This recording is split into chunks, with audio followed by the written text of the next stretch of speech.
Welcome outside the Purple Room, where today we're talking about reality check, and it's about having that hope and faith and thinking positive to lead a better life. But sometimes you're gonna have those days where nothing in the world seems to go right. Case in point, me.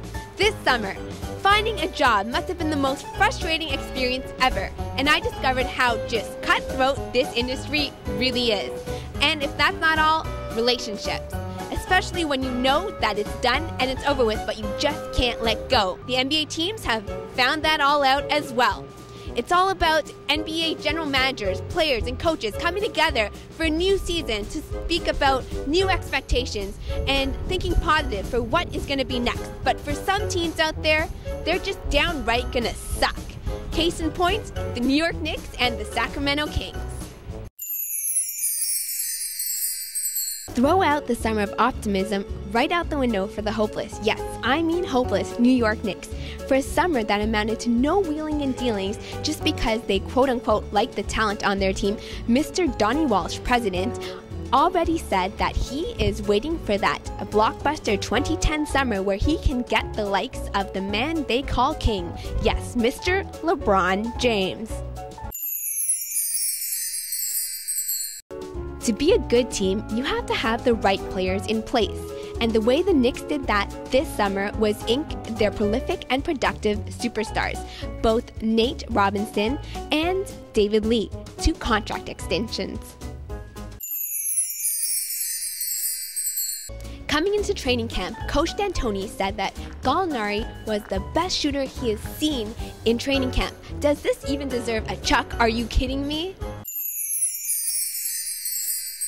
Unfortunately, the turmoil could continue as the first-round draft pick, Jordan Hill, might not even see any playing time because they're stacked with forwards, and it's going to be a rookie learning experience for this young kid. Don't even expect winning to happen, especially with Eddie Curry out of the lineup after tearing his calf the first day of training camp. He won't be ready to go for a while.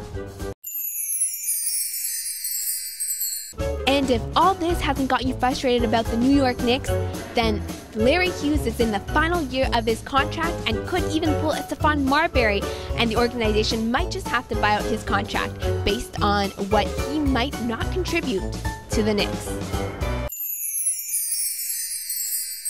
The Sacramento Kings. A dark cloud hovers over them for a team that is destined to do just about nothing this year and not even an inch closer to making the playoffs. Why? Because they were one of the worst defensive teams of the year last year. And if that wasn't enough for you, then this summer, the Sacramento Kings did not do much. They acquired the likes of Sean May from the Bobcats to a one-year deal. And they gotta be a little bit cautious with Sean May, who at one point weighed 300 pounds because of depression.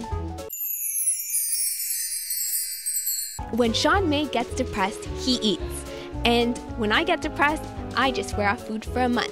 But you can understand when Sean May gets depressed because he only played 82 of a possible 385 games in his career so far, and in 24 appearances last year, he only averaged a measly 4 points and 3 rebounds. But there is a bright spot for Sean May, who is coming into training camp weighing 245 pounds.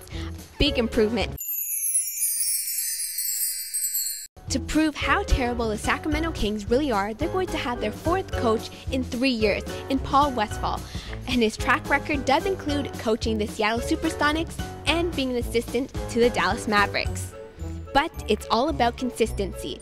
Case in point, the Utah Jazz in Jerry Sloan, who have had him for years and shows how to win games consistently. Adding fuel to the fire for the Sacramento Kings is their first-round draft pick, Tyreke Evans. In the start of training camp, bruised his knee, and an MRI reveals that it's a bone bruise. But if that's not going to get you upset, then it's about Francisco Garcia, who in practice was exercising in the weight room and fractured his wrist because of an exercise ball. I don't know what to talk to you about, you Sacramento Kings fans out there, because they're just going to be going straight to the draft lottery. And it was supposed to be that in your 20s you're supposed to have fun, but at 27, Francisco Garcia is going to be rehabbing, and Tyreke Evans is in limbo land. So long to the fun in your 20s. If all this negativity has not made you this disappointed yet or frustrated, I want to take it to the people and get your reactions on what NBA team is going to disappoint you this season. For me, the team that's not going to do very well, it's got to be Golden State. They've got way too many problems going on. There's a lot of team turmoil. Monte Ellis is fighting with Stephen Curry. Steven Jackson's fighting with everybody. Nobody liked Don Nelson. There's all kinds of things going on. There's just a bad vibe going on right now with the Warriors. I say the Sacramento Kings because they just picked up a good rookie coming from Memphis, but like there's no one else. There's not too much people around him to help him. So I don't think they're gonna make playoffs. I believe that the New York Knicks are going to disappoint us this year because for a number of reasons.